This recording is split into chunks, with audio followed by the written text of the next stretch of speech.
ผู้ฟังกำลังติดตามรับฟังสถานีวิทยุกระจายเสียงแห่งประเทศไทยจังหวัดเชียงรายสวทเชียงราย FM 95.75 เมกะเฮิรตซ์ต่อจากนี้ไปขอเชิญรับฟังรายการรอบรู้แรงงานค่ะ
สวัสดีค่ะ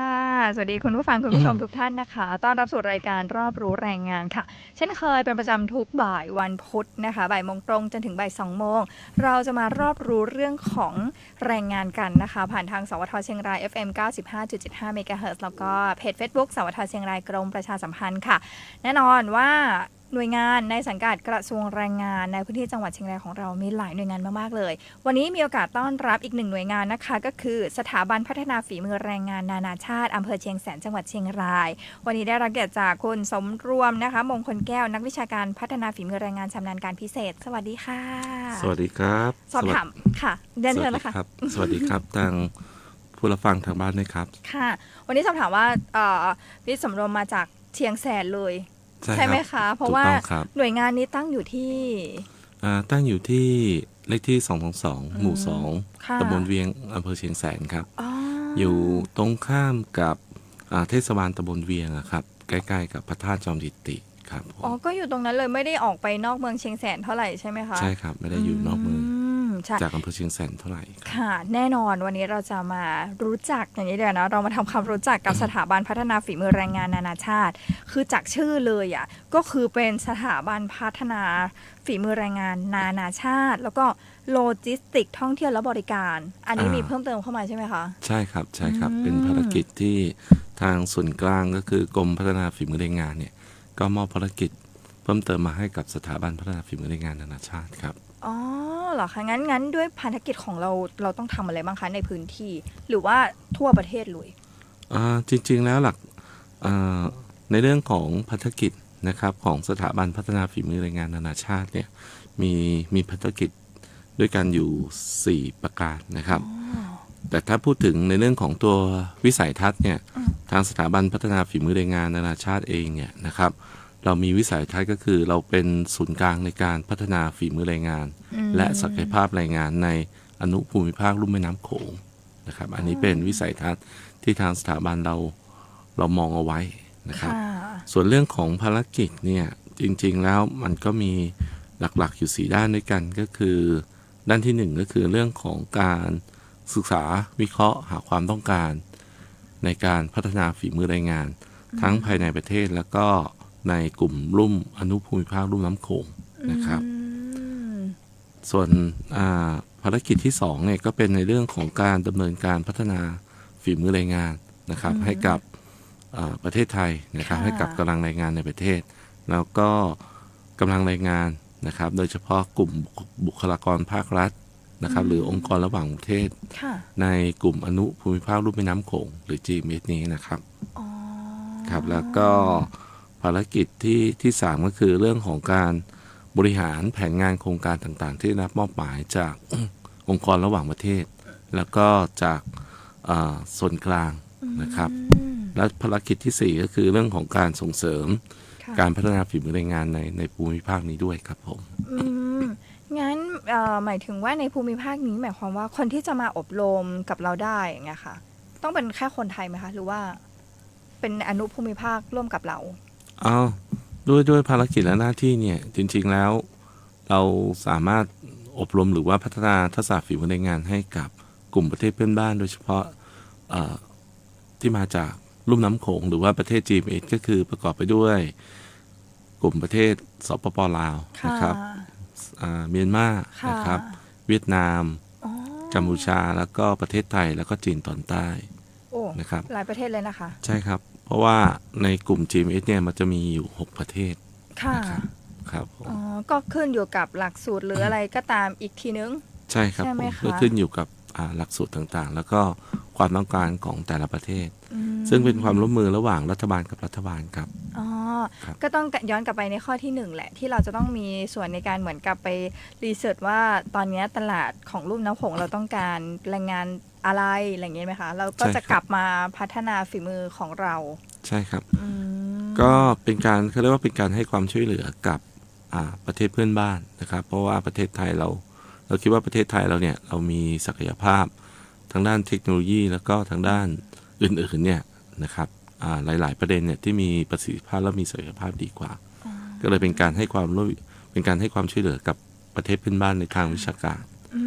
หลักๆก็จะเป็นลักษณะของการนำผู้นำหรือว่าบุคลากรยกตัวอย่างเช่นครูอาจารย์ผู้นี้ครับเอามาสอนนะครับเอามาฝึกอบรมพัฒนาทักษะให้สูงขึ้นนะครับเพื่อที่เขาจะได้กลับไปพัฒนาแรงงานในประเทศเพื่อนบ้านเนี่ยในประเทศของเขาเองเนี่ยให้มีทักษะดีขึ้นนะครับเพราะว่า เราเองอย่างที่เราทราบกันอยู่นะครับก็คือทักษะฝีมือในกลุ่มแรงงานที่มาจากประเทศเพื่อนบ้านเนี่ยยังมีทักษะที่ยังน้อยเกินไปนะครับเราเองเราก็ไปให้ความช่วยเหลือในเรื่องของเขาเรียกว่าการ up skill re skill ตรงนี้นะครับสุดท้ายก็คงไม่หนีที่ว่าประเทศไทยเราก็ได้ประโยชน์เช่นกันไม่ว่าเราจะถามเลยค่ะว่าแบบนี้ประโยชน์ที่ไทยได้รับจากภารกิจตรงนี้คือ เราจะมีฝีมือแรงงาน ใช่ครับคือถ้ามองในเรื่องของถามว่าเราได้ประโยชน์อะไร ประเด็นแรกเนี่ยผมมองว่าเราคงได้เป็นในประเด็นเรื่องของการให้ความช่วยเหลือนะครับ ในบนก็เรียกว่ามนุษยธรรมเนาะ ค่ะ เพราะว่าเรามีความเจริญหลาย ๆ ด้าน อืม สองก็คือทำให้เกิดความเท่าเทียม อืม นะครับทำให้เกิดความเท่าเทียม แล้วก็สามก็คือเราต้องยอมรับว่าเศรษฐกิจไทยเนี่ยเรามีประเทศเพื่อนบ้านเนี่ย ค่ะ แรงงานเพื่อนบ้านเนี่ยเข้ามาช่วยเป็นแรงงานนะครับเข้ามาเป็นแรงงาน ที่เข้ามาช่วยขับเคลื่อนอะไรต่างๆ ไม่ว่าจะเป็นภาคอุตสาหกรรม ค่ะ ภาคงานก่อสร้าง อ่า อะไรหลาย ๆ ด้านเนี่ยเข้ามาช่วยขับเคลื่อนในการสร้างในการทำนะครับ ก็จะเ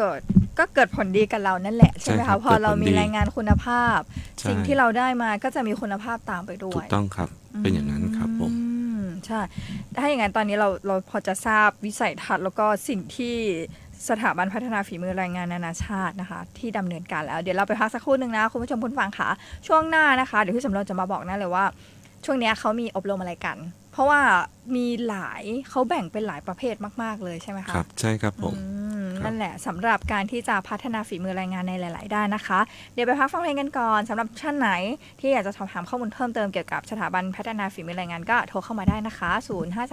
0537111494 หรือจะคอมเมนต์ผ่านทางเพจ Facebook ที่เราออนไลน์อยู่ตอนนี้ก็ได้นะคะ ไปพักฟังเพลงกันก่อนค่ะ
ปัญหาจากฝุ่นละอองและหมอกควันในอากาศส่งผลกระทบต่อสุขภาพของประชาชนที่อาจเจ็บป่วยด้วยโรคภัยต่างๆอาทิโรคหอบหืดภูมิแพ้โรคทางเดินหายใจ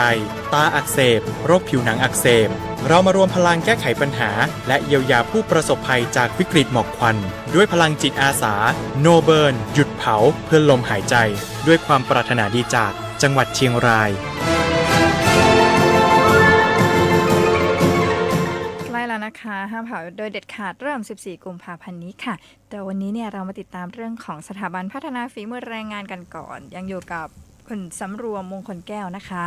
เมื่อสักครู่เราเกริ่นนำกันไปแล้วค่ะว่าสถาบันพัฒนาฝีมือแรงงานนานาชาติเนี่ยเขามีหน้าที่ทำอะไรกันบ้างแน่นอนหนึ่งในนั้นคือภารกิจของการจัดฝึกอบรมใช่ไหมเขาเรียกเป็นจัดฝึกอบรมไหมคะถ้าเราเรียกกันว่าถ้าตามภารกิจของกรมพัฒนาฝีมือแรงงานก็เรียกว่ากิจกรรมการพัฒนาฝีมือแรงงานครับก็เรียกกิจกรรมการพัฒนาฝีมือแรงงานก็คือเป็นลักษณะของการ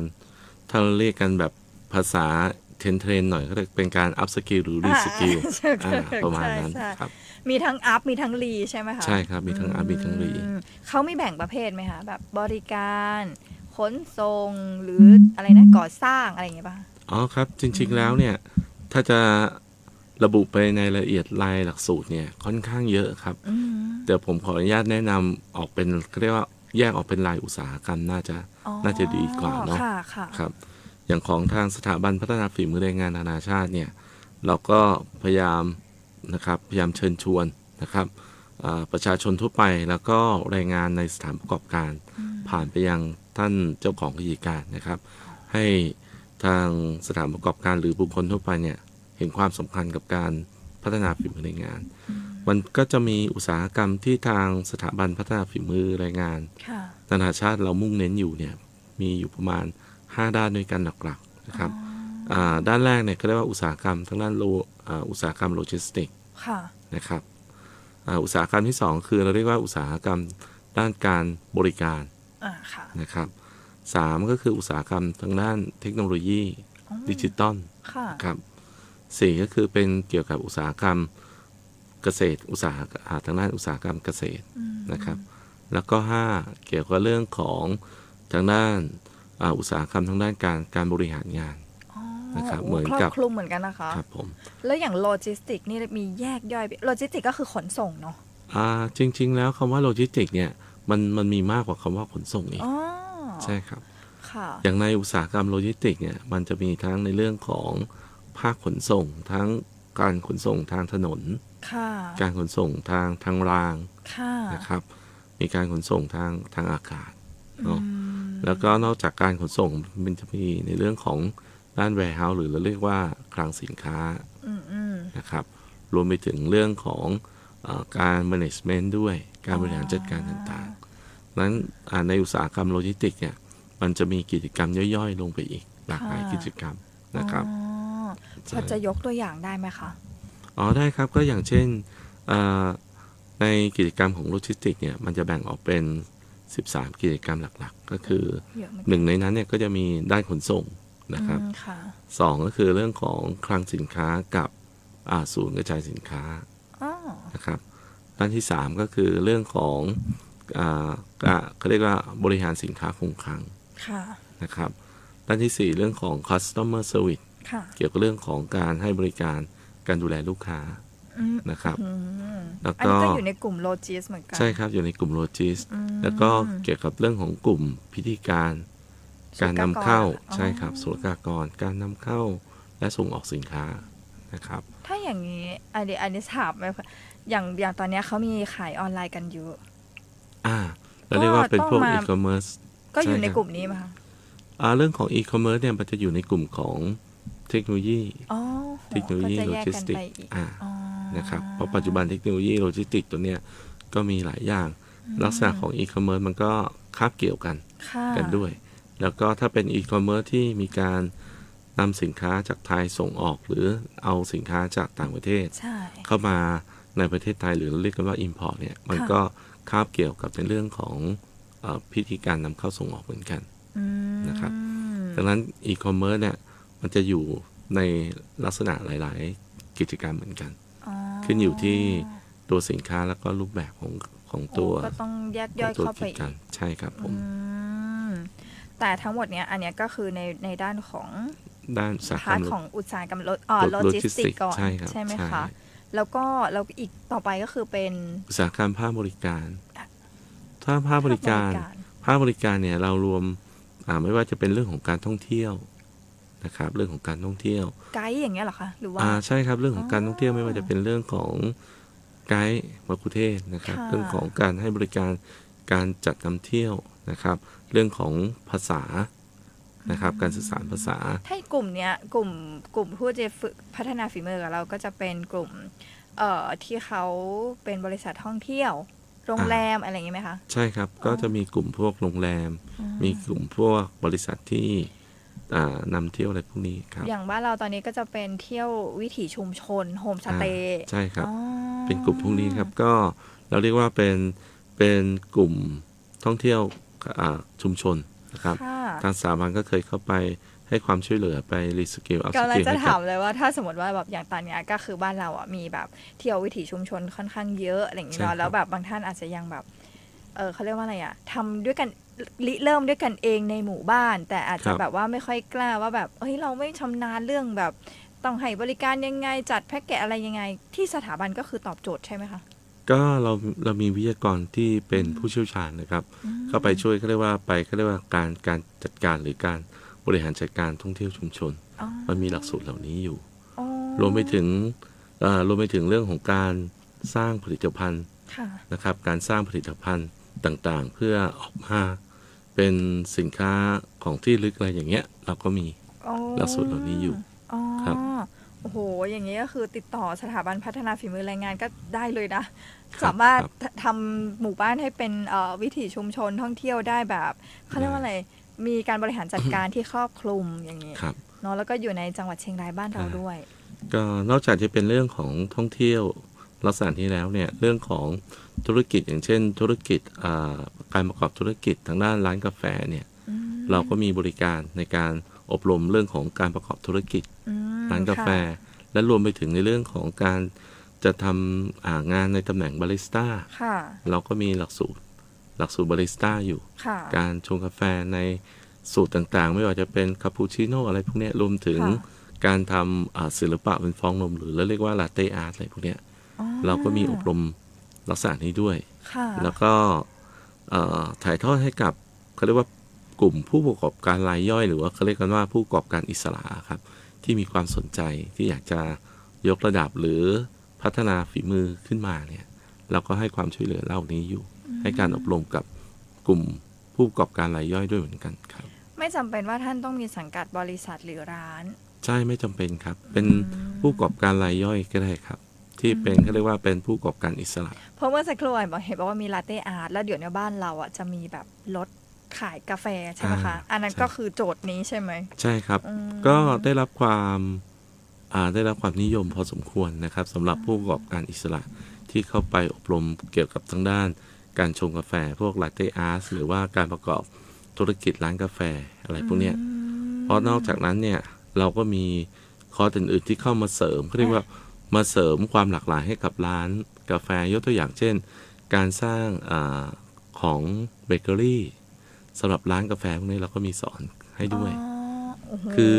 เรามองว่าเหมือนเรา จาก ไป ที่ เป็น ตั้งใจจะเปิดแค่กาแฟ ก็มีเบเกอรี่เข้าไปด้วยก็ได้ ใช่ใช่เพราะว่าเรามองในตลาดปัจจุบันนะครับว่า ค่ะ บางทีลูกค้าเหมือนตัวเราเองเนาะ อ่ะ เราเดินเข้าไปในร้านกาแฟสักร้านหนึ่งเนี่ย เราคงจะไม่ดื่มกาแฟ อย่างเดียว เพียงอย่างเดียวแล้ว เราคงจะต้องมองหา รับขนมด้วยไหม ใช่ คะ ครับรับขนมรับอาหารทานอาหารว่างทานเล่นอย่างเนี้ย อืม เพราะฉะนั้น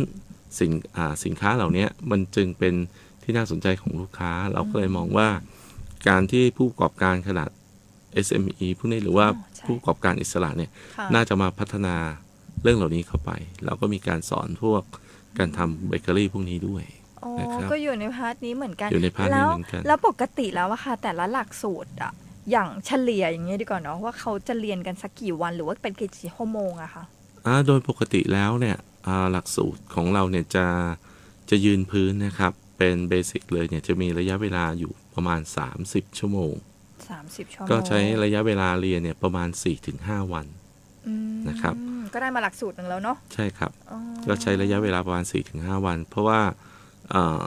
ของสถาบันเนี่ยเรามีที่พัก กำลังจะเข้าเลยว่าแบบ เรามีที่พักคอย ต้ ซั ง พ มี พอร์ตให้ หลักสูตรกี่บาทนะอะไรอย่างเงี้ย ตอนนี้เนี่ยในเรื่องของค่าลงทะเบียนเนี่ยต้องบอกว่าเนื่องจากเราเป็นราชการก็จริงนะครับเราได้งบประมาณจากทางราชการมาบางส่วน แต่ว่าค่าใช้จ่ายในการที่จัดฝึกอบรมแล้วบางทีมันสูงมาก ทางสถาบันเรามีความจำเป็นที่จะต้องเรียกเก็บค่าลงทะเบียนจากผู้เข้าอบรมบ้างนะครับ ค่ะ แต่ไม่ได้แพงอะไร ก็เริ่มต้น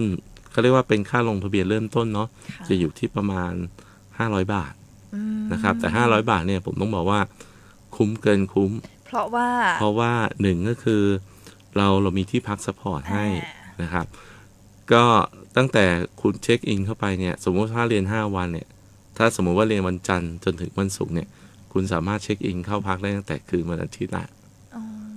อ 5 คืนเนี่ย500 บาท คืน สำหรับ ละร้อยนะ ก็คุ้มสำหรับที่พัก คืนละร้อย ละแล้วก็เรามีเรื่องของด้านอาหารนะครับ อาหารว่างที่ดูแลให้อีก อ๋อ นะครับ แล้วอาหารเขาเรียกอะไรมื้อหลักด้วยไหมคะ ครับก็อันนี้ต้องบอกว่ามันไม่ถูกฟิกเท่าไหร่ เพราะว่าขึ้นอยู่กับงบประมาณในแต่ละปี แต่ละ นะครับ อ๋อโอเค แต่ละไตรมาสแต่ละปีที่เราได้รับมาด้วยนะครับ แต่หลักๆนะเรามีที่พักซัพพอร์ต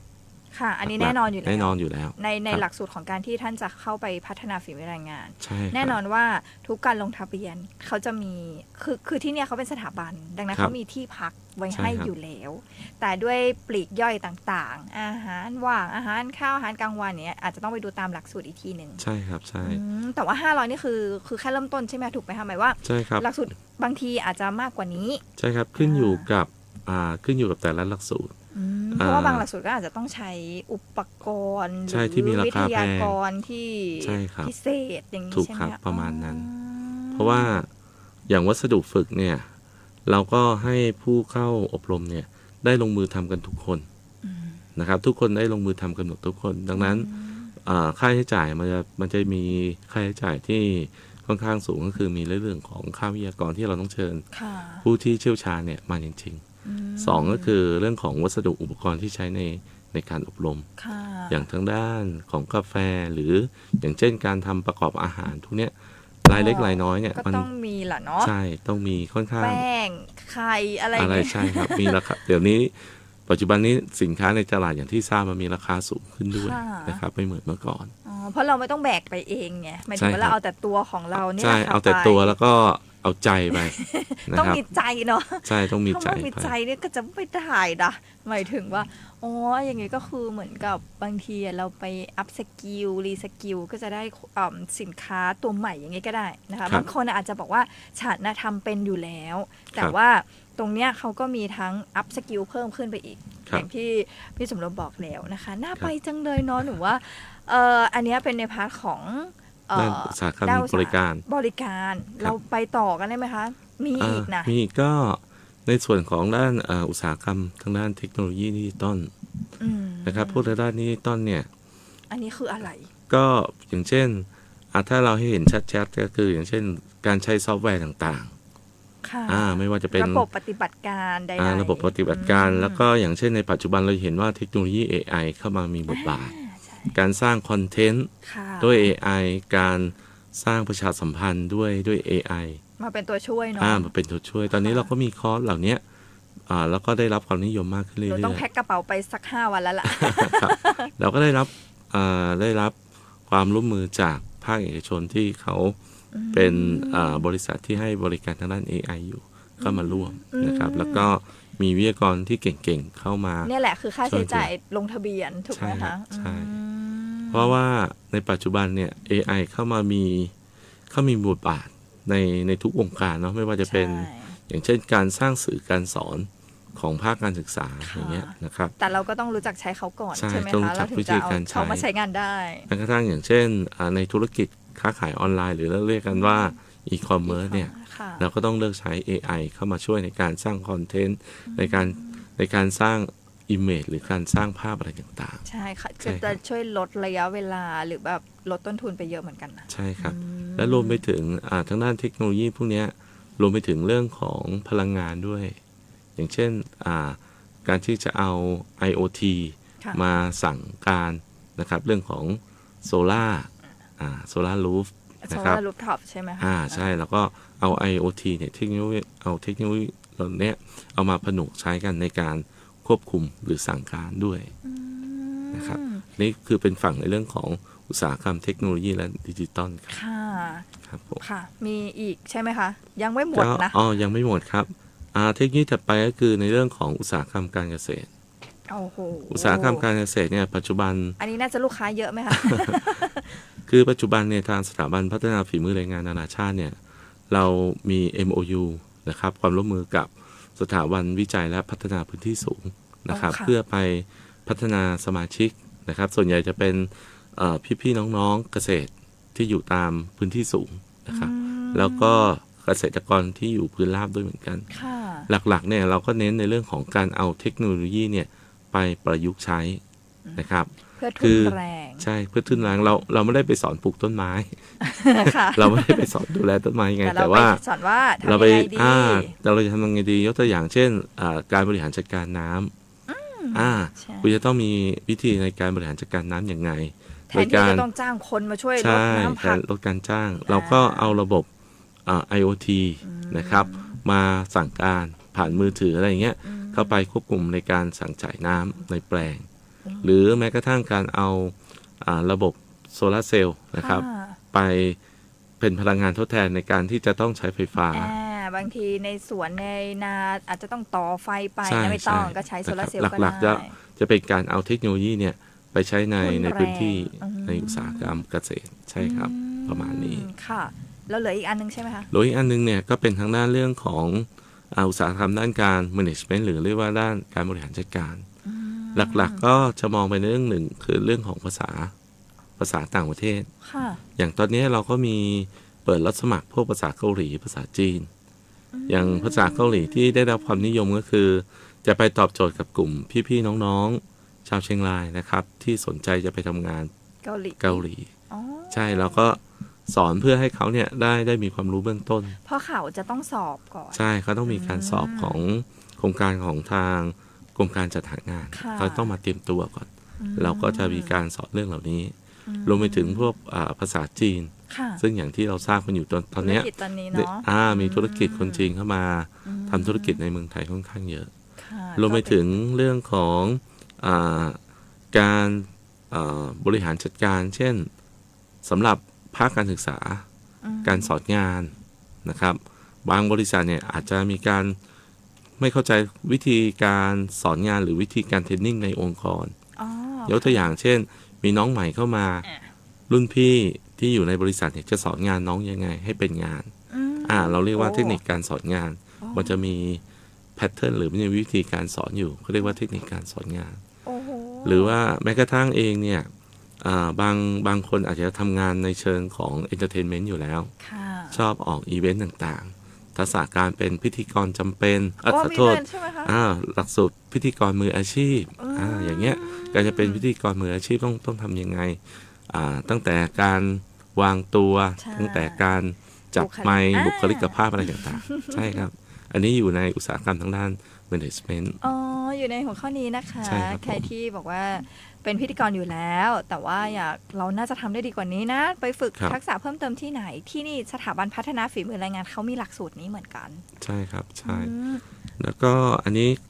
สำหรับปีนี้เองเนี่ยเป็นปีพิเศษสำหรับสถาบันพัฒนาฝีมือแรงงานนานาชาติพอดีทางกรมพัฒนาฝีมือแรงงาน ได้มอบอีกอุตสาหกรรมหนึ่งมาให้เขาเรียกว่าอุตสาหกรรมทางด้านยานยนต์สมัยใหม่ คืออะไรคะ ก็เกี่ยวกับเรื่องของยานยนต์ EV โอ้โห รถไฟฟ้าอะไรอย่างเงี้ยค่ะ พวกยานยนต์ไฟฟ้าใช่ครับ ก็ที่ผ่านมาเนี่ยเราได้เปิดไม่ว่าจะเป็นเรื่องของการเขียนแบบด้วยคอมพิวเตอร์ทั้ง 2D และ 3D ในการออกแบบพาร์ทชิ้นส่วน แล้วก็รวมไปถึงเรื่องของการซ่อมบำรุงนะครับซึ่งที่ผ่านมาเนี่ยเราได้รับความร่วมมือจากภาคเอกชน อย่างเช่น BYD เชียงรายนะครับก็ให้ความร่วมมือให้เป็นทั้งวิทยากรแล้วก็ให้สถานที่ให้ทางสถาบันเนี่ยเข้าไปจัดอบรมในนั้นแล้วก็มีประชาชนทั่วไป ค่ะ เข้ามาอบรม นะครับ เพราะว่าถ้าเกิดว่าในตลาดมีคนใช้สิ่งเหล่านี้เยอะอะดังนั้นเรื่องของการซ่อมแซมอะไรอย่างเงี้ยมีเกิดขึ้นอยู่แล้ว ใช่ครับ เราก็ต้อง ใช่ รองรับตรงนี้ด้วยเหมือนกัน ใช่ครับ อันนี้ก็เป็นอุตสาหกรรมที่ 6 ที่เรากำลังได้ ได้ รับ เพิ่ม มอบหมายมาปี 69 นี้ อ๋อ ครับ แล้วที่ผ่านมาค่ะอยากถามอย่างนี้ว่า มีพี่น้องประชาชนเขาให้ความสนใจในหลักสูตรไหนแบบที่โดดเด่นมากเลยนี่ ที่โดดเด่นจริงๆแล้วมันก็เขาเรียกว่าก็เฉลี่ยกันไปนะครับ ค่ะ แต่ที่โดดเด่นมากเนี่ยที่จะมีปริมาณผู้เข้าอบรมมาก็คือจะเป็นทางด้านสายโลจิสติก อ๋อ โดยเฉพาะกลุ่มน้องๆนักศึกษาระดับปริญญาตรีก่อนจะจบเนี่ยนะครับไม่ว่าจากมหาวิทยาลัยราชภัฏเชียงราย ค่ะ มหาวิทยาลัยราชมงคลนะครับ อืม ก็จะมีน้องๆปริญญาตรีเนี่ยก่อนจะจบ ค่ะ นะครับน้องๆก็จะมาฝึกภาคปฏิบัติที่เรานะครับแล้วก็จบแล้วเขาจะเอาสกิลที่ทางสถาบันถ่ายทอดให้เนี่ยไปทำงาน สถานประกอบการเห็นมี ค่ะ ใบเซอร์ติฟิเคตที่ทางสถาบันออกให้ด้วยเนี่ยเขาก็ค่อนข้างเห็นว่าน้องพิเศษกว่าคนอื่น อ่า นะครับมีใบประกาศตรงนี้ด้วยเนี่ยน้องบางคนเนี่ยก่อนหน้านี้ผมได้รับข้อมูลมาว่าน้องเขาได้รับค่าตอบแทนสูงกว่าปกติจาก อ๋อ เหมือนกับพนักงานใหม่ด้วยกันเนี่ยเนาะ ค่ะ น้องเขาจะได้มีรายได้มากขึ้นจากเดิม อ๋อ นะครับก็เรียกว่าก็มองว่าอาจจะเป็นเหมือนกับค่าวิชาชีพ จะเหมือนเป็นอีกใบการันตีคุณภาพเรา ใช่คล้ายๆอย่างนั้นนะครับ อ๋อแล้วอย่างนี้คือแต่เห็นคืออย่างนี้นะคะ คุณผู้ชมคุณผู้ฟังคะด้วยทางพัฒนาฝีมือแรงงานเขามีช่องทางการติดต่อคือบางท่านอาจจะฟังไปแล้วว่าแบบแล้วถ้าเกิดเขาสนใจที่จะไปอบรมในบางหลักสูตรอย่างนี้เขาจะไปติดต่ออะไรยังไงอย่างนี้นะโทรศัพ ครับผ ท์ ม เดี๋ยวแป๊บนึงค่ะนั่นแหละแล้วเขาจะไปติดต่อที่ไหนได้คะ เอาง่ายสุดเลยก็คือ ค่ะ โทรประสานเข้าไปที่ทางโทรศัพท์เลยนะครับ อืม ที่หมายเลข 053 ค่ะ 777 471 นะครับ อันนี้น่าจะเป็นช่องทางที่สะดวกและรวดเร็ว เหมือนได้พูดคุยกันเนาะ ใช่ครับ ที่เบอร์โทร 053 777 471 นะครับ หรือไม่ก็สามารถเข้าไปดูข้อมูลรายละเอียดเนี่ย ค่ะ จาก Facebook นะครับ เข้า Facebook ไปแล้วพิมพ์คำว่าสถาบันพัฒนาฝีมือแรงงานนานาชาติก็จะปรากฏหน้า Facebook ของสถาบันขึ้นมาเลยครับ ซึ่งตรงนั้นน่ะเขาจะมีการเผยแพร่ข้อมูลข่าวสารอ ใช่ ย่าง ครั ต่ บ อเนื่อง ใช่ รวมไปถึงที่สำคัญก็คือหลักสูตร หลักสูตรที่กำลังที่จะเปิดรับสมัครในระหว่างนี้ด้วยนะครับ เราจะมีการประกาศขึ้นรับสมัครล่วงหน้าเนี่ยประมาณสัก3 เดือน อ๋อ นะครับจะมีหลักสูตรต่างๆ ที่ขึ้นอยู่บนหน้า Facebook ครับ หน้า ผม Facebook เพื่อให้ผู้ที่สนใจทราบรายละเอียด ทราบรายละเอียดแล้วก็สามารถที่จะสมัครผ่านทาง Facebook ได้เลย เพราะมันจะมีลิงก์ใบสมัครออนไลน์กรอกเข้าไป ซึ่งในส่วนของแต่ละหลักสูตรของสถาบันพัฒนาฝีมือแรงงานนะคะคุณผู้ชมคุณผู้ฟัง เขาจะแน่นอนว่าจะมีการกำหนดจำนวนผู้ ครับ ที่จะเข้าพัฒนาฝีมือแรงงานแต่ละหลักสูตรอยู่แล้ว ครับ ดังนั้นเนี่ยเวลาเราโทรเข้าไปสอบถามสมัครหรือไปดูใน Facebook อะค่ะ ก็ถ้าเต็มก็คือเต็มนะ แล้วเขาก็จะ คือถ้าเกิดครบวาระของการเปิดรับสมัครแล้วก็จะมีการประกาศผล ใช่ครับ ใช่ไหมคะ อย่างชัดเจนเหมือนกัน ใช่เราจะมีการประกาศรายชื่ออย่างเป็นทางการว่า มีผู้มีสิทธิ์เข้าฝึกอบรม ตามรายชื่อดังต่อไปนี้ ค่ะ ก็เราจะรับ1รุ่นเนี่ยนะครับ เราจะรับผู้เข้าฝึกอบรมอยู่ระหว่าง20ถึง25 คนประมาณนี้ ครับ ค่ะ ก็จะอยู่ประมาณนี้ใช่ไหมคะ ใช่ครับผม อ๋อแล้วตอนนี้มีหลักสูตรอะไรที่กำลังเปิดรับสมัครไหมคะ ตอนนี้แหละครับ ตอนนี้เนี่ยที่เราจะเปิดในเดือนหน้าก็คือทางด้านพวกภาคบริการนะครับ ภาคบริการเรื่องของการประกอบธุรกิจทางด้านการกาแฟนะครับ อ๋อค่ะ แล้วก็มีเรื่องของภาษาต่างประเทศนะครับเรื่องของภาษา ค่ะ นะครับเรื่องของทางด้านเขาเรียกว่าอาชีพครัวบนเรือ อันนี้หลายคนอาจจะมองอาชีพครัวบนเรือเนี่ยผมขออนุญาตแนะนำอาชีพนี้นิดนึงนะครับเพราะว่า เพราะอะไรถึงแนะนำอาชีพนี้ เพราะเป็นอาชีพที่ใช้ทักษะขั้นสูงและมีรายได้สูงด้วยในปัจจุบัน ต้องบอกอาชีพนี้ว่าอาชีพครัวบนเรือเนี่ยในปัจจุบันเนี่ยเขาเรียกว่าเป็นอาชีพที่มีความต้องการสูงมากในตลาด ใช่ไหมคะ ใช่เพราะว่าและอย่างหนึ่งเนี่ยมันเป็น specialist เป็นอาชีพเฉพาะทาง อืม นะครับ อาชีพเนี้ยเพราะว่าจะต้องเขาเรียกว่าเป็นอาชีพที่ต้องไปทำงานยกตัวอย่างเช่นไปทำงานในเรือขนส่งสินส่งสินค้าระหว่างประเทศ ถือว่าเป็นการไปเที่ยวครับทำงานด้วยรายรับ คือ เนี่ เท่าย ที่เราทราบกันน่ะบางทีเขาลงเรือหลายเดือน ใช่ อืม ต้องบอกว่าณปัจจุบันเนี่ยค่าตอบแทนหรือเงินเดือนของอาชีพเนี้ยแตะอยู่ประมาณไม่ต่ำนะครับขั้นต่ำเนี่ย 50K ประมาณขั้น อัน ต่ำนะครั นี้ บ ขั้นต่ำนะครับ 50K ก็คือประมาณตีละ50,000 บาท ค่ะ ขั้นต่ำนะครับ โอ้โหแต่ว่าด้วยงานคือประมาณไหนคะเนื้องาน เนื้องานเนี่ยเขาเรียกว่าเป็นเขาเรียกอาชีพครัวบนเรือคือไปทำงานอยู่ในห้องครัว เริ่มต้นเนี่ยคือถ้าคนยังไม่มีประสบการณ์เลยเนี่ยอาจจะไปเป็นเขาเรียกไปเป็นผู้ช่วย อืม ในห้องครัวครับ ค่ะ ในการเตรียมวัสดุในการเตรียมเครื่องไม้เครื่องมืออะไรต่างๆ อยู่ในห้องครัว ไป อยู่ เป็นลูก อยู่บนเรือ ก่ ใช่ ค่ะ เป็นลูกมือก่อน อืม ตอนนี้มีความต้องการสูงมาก แล้วก็ตอนนี้สถาบันพัฒนาฝีมือแรงงานเองเนี่ยเราได้โครงการนี้มาแล้วก็ แต่เราเปิดได้ไม่เยอะครับ เราเปิดอยู่1 รุ่น แล้วก็จำกัดผู้เข้าอบรมเพียงแค่ประมาณ25 คน ตอนนี้ทางกรมเขาเปิดพิเศษให้ ค่ะ นะครับสำหรับผู้ที่ว่างงานและต้องการหางานอยู่เนี่ยจะเสียค่าลงทะเบียนเพียงแค่700 บาท ฮะ จาก 700 บาท จากเดิมเนี่ยจะต้องเสียค่าลงทะเบียนเนี่ยเพราะข้อนี้เป็นข้อกฎหมายเลยนะครับ ค่ะ จากเดิมเนี่ยจะต้องเสียค่าลงทะเบียนอยู่ที่ 3,000 กว่าบาท แต่ตอนเนี้ยถูกลดราคาในเรื่องของทางรัฐบาล เพราะ ช่วย เพราะจะให้คนที่ว่างงานได้ ใช่ มีงานทำ ได้มี ใช่ไห งาน คะ ทำใช่ แต่ คือก็จริง ต้อง ะเนะ แสดงตัวว่า ถ้เขไม่มีงานทำแล้วไปเก็บเขาเยอะเขาก็ ใช่ ค่ะ แต่ต้องแสดงตัวว่าเป็นผู้ว่างงานจริง ใช่คุณสมบัติแรกเลย คือคุณต้องว่างงานจริงๆ ใช่แล้วก็ต้องมีอายุตั้งแต่18 ปีขึ้นไป อืม นะครับ อันนี้เปิดรับอยู่ไหมคะหรือว่า ตอนนี้กำลัง ดี๋ยว เปิด รอ รับ ติด อยู่ ตามอ๋อเหรอคะ เราเปิดรับอยู่ ก็คือฝึกที่เชียง ที่ แส สาน ม เนี่ยแห พั ละ นใช่ครับ อ๋อทุกท่านคะอันนี้เป็นข่าวดีมากเลย ท่านไหนที่ว่างงานอยู่หรืออาจจะเป็นจะต้องมีพอดีพูดถึงเรื่องของทำอาหารบนเรือ แล้วแต่มีความรู้สึกว่าบ้านเราอ่ะจะมีน้องๆที่เรียนคหกรรม ใช่ เรียนอาชีวะอย่างเงี้ยเขาจะมีใช่ไหมคะเห็น ใช่ครับ เขาใส่เสื้ออย่างนี้กันเยอะเหมือนกัน ก็จะตอบโจทย์กลุ่มแรงงานเนี้ยแหละ ใช่ หรือบางคนที่อาจจะเพิ่งจบเรื่องนี้ก็ไปอบรม ใช่เชิญชวนครับ เพราะว่า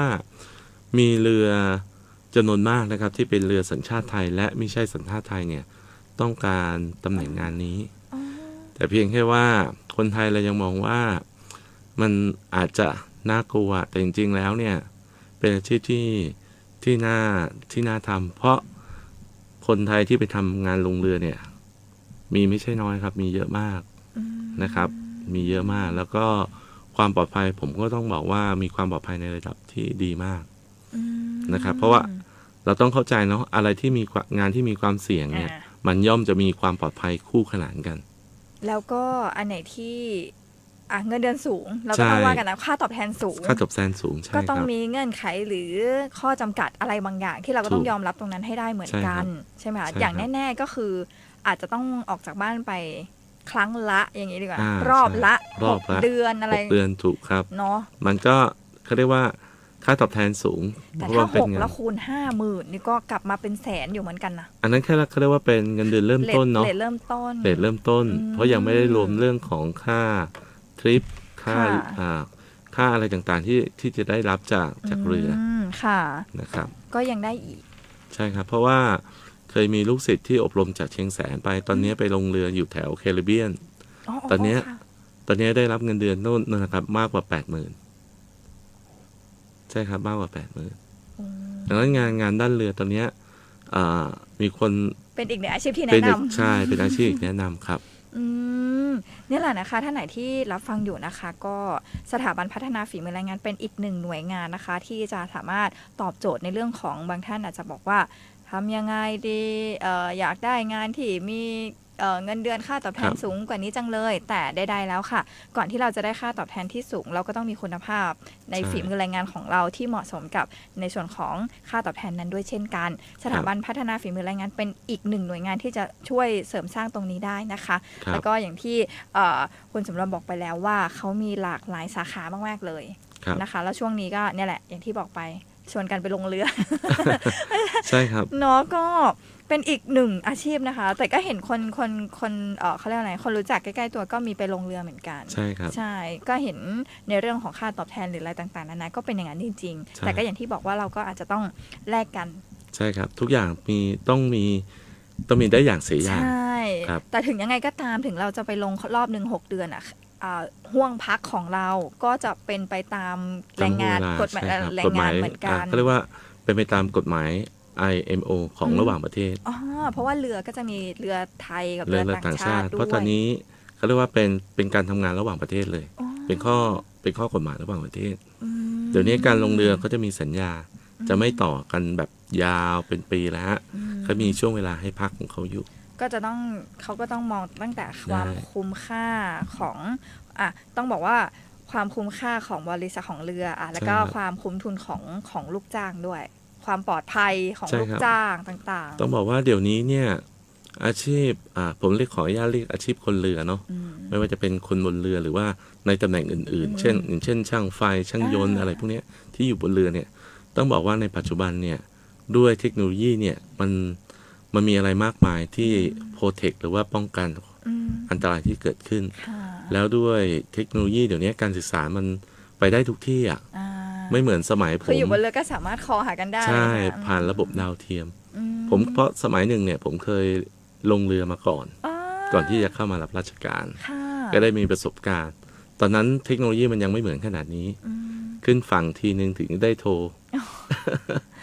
คิดถึงก็คิดถึงอยู่ ใช่ บน คิดถึง เรืออะไร ใช่ เงี้ยเนาะ แต่ปัจจุบันเนี้ยมันอยู่ anywhere ครับ อืม มันสามารถใช้ระบบดาวเทียมอะไรต่างๆ ในการสื่อสารได้หมด อืม เพราะฉะนั้นมันจึงเป็นอาชีพที่น่าสนใจแล้วก็สายการเดินเรือเนี่ยยังชื่นชอบแรงงานไทย ให้เข้าไปบนเรือ อ๋อ นะครับ เพราะว่าคาแรคเตอร์หรือว่าบุคลิกหรือว่าศักยภาพของคนไทย